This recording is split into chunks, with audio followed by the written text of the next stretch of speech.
Buonasera e ben ritrovati con l'informazione flash di New Sicilia. Questi titoli più importanti del pomeriggio di oggi. Giallo ad Aci Castello dopo il rinvenimento di un uomo morto all'interno di un'auto parcheggiata lungo la strada della Scogliera di Catania. All'interno del mezzo è stata ritrovata una pistola. La pista seguita dagli inquirenti è quella del suicidio. Confermata l'infezione da febbre della zanzara nel paziente di 54 anni che è stato ricoverato alcuni giorni fa all'ospedale Cervello di Palermo, effettuato un test al policlinico che ha individuato il genoma del virus.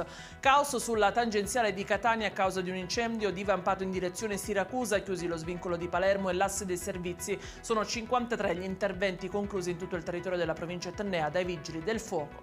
In corso le ricerche di un uomo di circa 70 anni disperso in mare a riposto nel Catanese. L'allarme è stato lanciato poco prima delle 16. E in chiusura il meteo, tempo incerto domani in Sicilia, previste piogge sparse nel pomeriggio, allerta rossa per rischio incendi su Catania, Siracusa ed Enna. I dettagli su queste notizie li trovate sul nostro sito www.newsicilia.it e sui nostri canali social. Arrivederci e a domani.